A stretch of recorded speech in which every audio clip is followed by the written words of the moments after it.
Well, welcome everyone to our interview today. This is one of several interviews that we are doing for Teen Mental Health Month. We're gathering our teen advisory board members one by one, and I've invited them to have a conversation with me because I just think that each of them should have the opportunity to talk a little bit about themselves, especially my friend here, Ayan.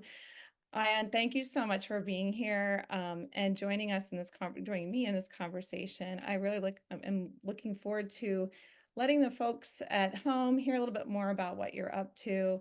Tell us first where you live and where you're zooming in from today. Absolutely. So I live in Austin, Texas, and most people around Texas do know that that is the best city in Texas, even if you live in other places. I've heard that. So Yeah, yeah, we're that famous. yeah.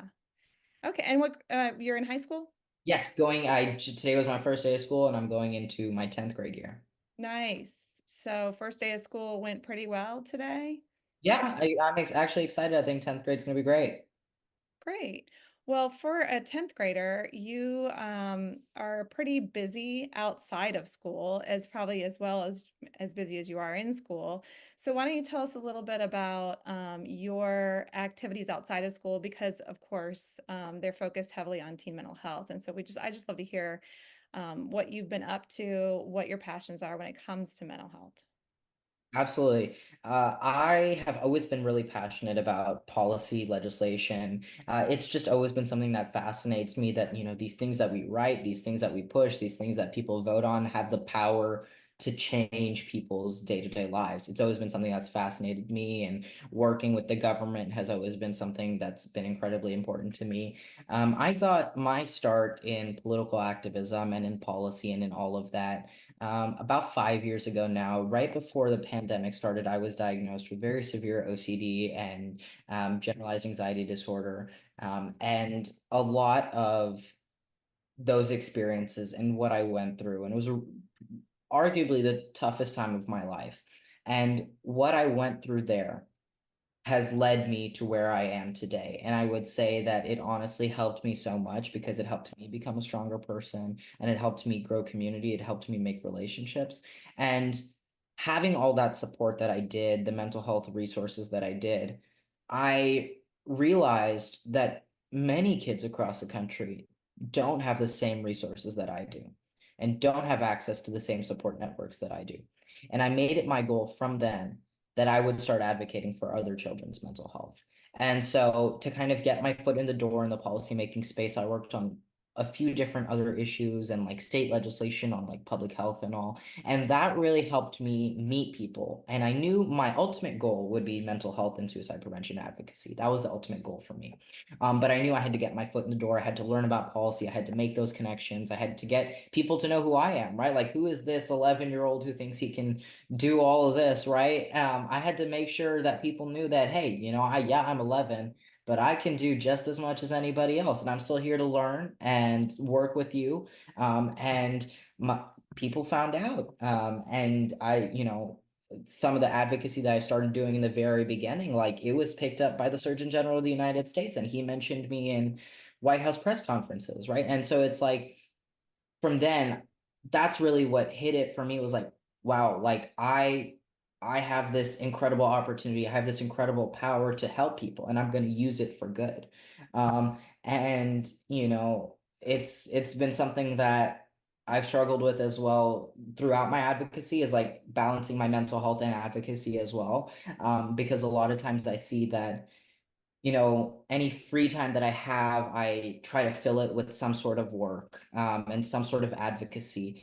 Because like I just mentioned, it's like I've been given this incredible opportunity, this platform that I have to advocate for other people and to have this responsibility. And I feel that if I take any time for myself, or, even just like an hour to decompress, that I'm kind of letting people down, and kind of like not doing my absolute best. And I'm gonna be honest, it's something that I still battle with. I am very much a self-described workaholic, and so I really haven't made much progress. I'm being very vulnerable here. I have not made much progress, but I'm working on it, and I'm working on trying to make myself understand that, I get told all the time, you can't help others if you don't help yourself. That's true. Mhm. It is true. It very much is. And so I'm trying to find that line of like, where do I have to stop and take care of myself, right? And it takes practice. It does. And so, mental health has basically, point being, mental health has always been something that has been important, not just with my personal experiences with OCD and GAD, but then also now that I'm doing advocacy, it's something that we see in a lot of youth activists is like, not just in the mental health space, but in any field, is like youth activists often like see burnout because we a lot of times these are like volunteer positions, we don't get paid. And so these are not we don't have working hours, right? Like we are working all the time. We're working in the morning, we're working in the day, we're working in the evening, we're working on the weekends because we don't have that a lot of times that work-life balance is not there just because Yeah. it's like it's not like a job, even though it actually ends up being like Kind of one. like a job. Yeah. Well, let me ask you, can I ask you real quick, just if we dial it back to you being 11 years old and deciding you wanted to get into policy space, like are your parents in this realm of work? Is that how you became familiar with it? Or how did you what was your first step in? Like, how did you get that first door to open for you?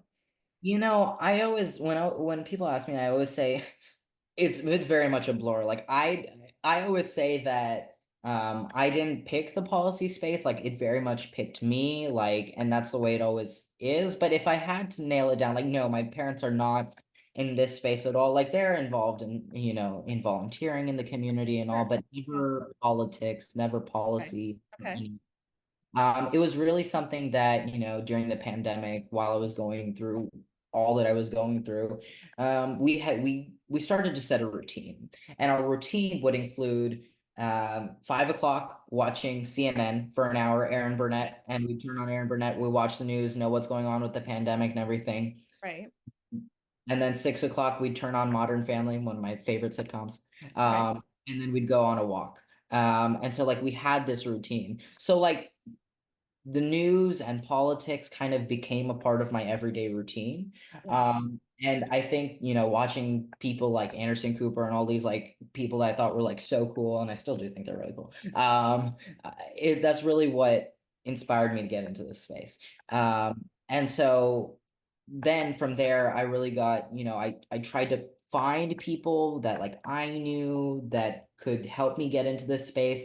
Mhm. And I did find those people that, were kind of in the political space, and then they helped allow me to meet people in the mental health space. And now I work with an organization that allows me to be the federal policy director, which means that I help other students find their passion in policy making, and I help them write their own bills, find bills that have already been introduced into Congress, and just help them advocate for whatever issues are important to them. A lot of those issues do end up being mental health, Yeah. just because of our how much our generation has dealt with this, and all of the legislation that I lead personally usually ends up coming down to mental health, just because that's my biggest passion. And so the stuff that I work on personally as well always comes down to that.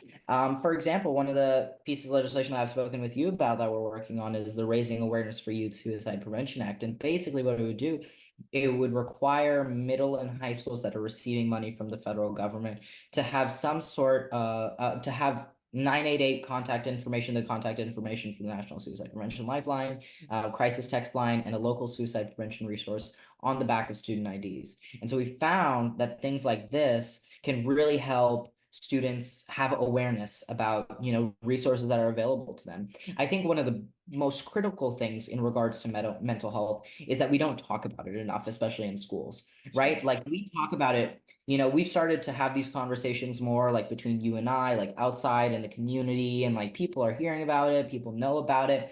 But the biggest thing is we don't talk about it in schools. I was even trying to organize a suicide prevention month panel for next month for September at my school. And I've received so much pushback because, people, I think a lot of times the adults feel like the kids aren't ready for these conversations. But what I always say is Mhm.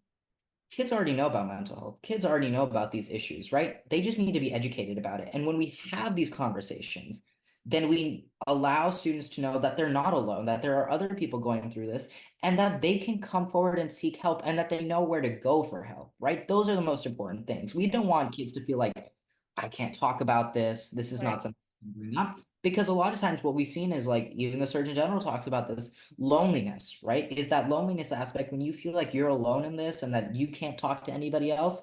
That's when we see the big uptick in mental health struggles and even like suicidal ideation. And so, my response to the adults at my school who are like, well, maybe not a full school assembly, maybe like something that's like smaller where we can invite like 15 people. I'm like, that is not, that's not going to work, right? Because, and a lot of times we think that it doesn't touch our communities, right? My school, for example, is a very small school. I'm going into 10th grade. My entire grade is about 120 people. Mhm. Um, Relatively, the other schools in the area are around like 800 people per grade. So we're Sure. a relatively small school. And because of that, many of the teachers think that this issue doesn't touch us. But in reality, of course, I mean, just speaking from my own experience, like mental health struggles, right? Everybody has mental health. Everybody's had their struggles, especially people in our generation.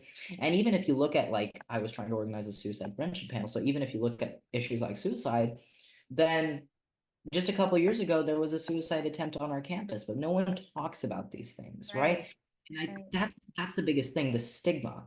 And so that's kind of part of my fight, is like Yeah. reducing that stigma and like making sure we're having those conversations. I think that the stigma, well, when you're not talking about it, what I think also the message is this is something that's really scary and not manageable almost, right? Like there's nothing, if there were an easy solution to it, we would be talking openly about it. But in fact, I think the best solution to it, or the best step into a solution, is to speak openly about it. And then there are evidence-based interventions that do help and relieve people of their symptoms, but they have to ask for the help, or at least self-identify, say, this is something I'm feeling and I'm going through. And just to hear somebody on the other side say, okay, like that happens sometimes, and there's help for that. We can get you help for that. That is just the most important message. So just FYI, this is My Brave does jaywalkers during the month of September. So maybe you want to consider doing that at your school. And that is, you're going to put together a team of, you would put together a team of 10 to 12 people. You walk 2,200 steps a day, each of you. And over the course of the month, it's a challenge to get 800,000 steps as a team completed by the end of the month. And if you do, when you do, you will have walked a step in honor of every life lost worldwide to suicide. And then while you're walking, we would encourage you to do some talking, because just like you said, we're not going to prevent suicide if we can't say that word, if we're uncomfortable saying that word. So the challenge really is not the walking part, it's the talking part, and really starting those conversations and maybe setting up, safety within your circles. You say to your friends, I'm here for you. If you've never been through something like this, you may one day, and if you do, you should know I'm your ally. You can always call me, and that's something that I think young people can do, and it doesn't require a lot of intervention from adults, but families can do it, coworkers can do it, sports teams can do it. I think we all just need to kind of make space for one another just in case something like that should happen. So if you'd like to think about something like that, you can always check that out on our website, and I'll let you know. We're registering right now, so because it'll kick off right on September 1st. But tell me really quick how it's going with getting the 988 on the back of school IDs. Do you have that already passing or being presented as a bill to be voted on soon, or what's the status of that?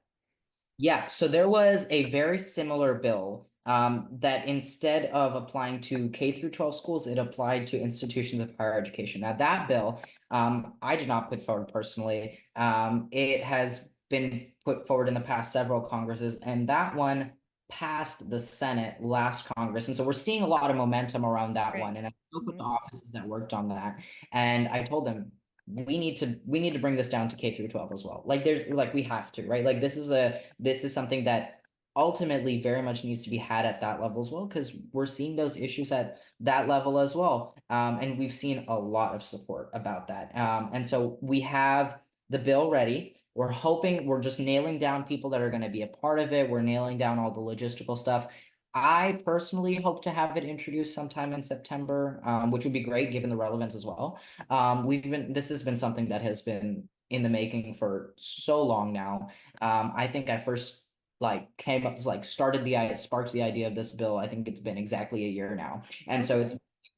I'm really excited to see this come into fruition. We're receiving a lot of support also from like a variety of different like community organizations, um, bipartisan lawmakers, like, and I think that's the power of like youth voices in conversations around mental health as well. It's like we take the politics out of politics, right? Like we are here, like I don't have an agenda, right? Like I'm just here Yeah. because I care about mental health. I care about my peers, and I just want this done to save lives. And lawmakers see that. They see that. And that's why these things like that they often wouldn't support, they do. And I Okay. love and I'm really Glad that you excited. could be an agent of change like that. Like, let's get on board. I love it. Just rally people from both sides. It's really, how does that feel to you? Like when you feel like you have a conversation and it feels like, all right, there's one more that we got on that is a definite or close to definite, most likely a yes. When it comes to a vote, I think we can count on that person. Like, what does that feel like when you get to that? It is so humbling because it's like all the work that we've put in, it's like people are understanding that this is important, right? Yeah. And it's all worth it that we're all here and that the people that you often think like, oh, they're crazy politicians, they don't do anything, they're actually here and they're supporting you. And it makes you feel good that you played a small part in that, right? And that you can then go back and share with your community that these people are serving you, that they are trying to help you, and that we're doing something about mental health, and that even these people in the highest up places in the most powerful halls in the world are caring about issues like mental health. And if they can do it, why can't we have those conversations in our schools as well? Yes. That's Ayana, it's been so nice talking to you. And I really think, I hope that you're an inspiration to other young people. There may be many young people out there who think, well, when I grow up, I'll do this. When I finish college, I'll do this, or I'll go get a degree and then I'll do this. But I think it's exciting that you have just dove right in and at the age of 11 and that you're continuing to go strong. I think this is incredible experience that you're gaining and incredible insight. So I can't wait to see what's your ultimate goal, for your career. What are you thinking down the line, like your dream job? I have always thought about like elected positions. I've always wanted like to start school board. Like I think we owe a lot to our school board members that are unpaid for the most part, Mhm. volunteer positions, and they do so much. So I've always wanted to start there, but like ultimately elected position, some sort would be nice, but really I've been thinking about it a lot lately, and I want to find a place where I can make the most difference, right? Like if that's a like running for Congress and doing that, hey, Great. so what? If it's not as something as like glamorous as that, and maybe it's a more behind the scenes job working like at the White House or something, and that can really help people's day-to-day lives. Let's see where life takes me. Okay. I like that you're staying open. That's great because there's, I think, a lot that comes your way that maybe might surprise you. So, but I'll keep an eye out for you. But in the meantime, I really do appreciate your time today, and I'm so grateful that you've joined the Teen Mental Health Teen Advisory Board. I think that's you're a wonderful presence, and I just can't get over how great you all are and how accomplished you all are. And so I'm feeling like maybe I've wasted some of my career not getting enough done. Should have started sooner. So anyway, it's so nice talking to you today. Thank you so much again for your time, and have a great rest of your first week of school. Thank you so much. Thank you for having me.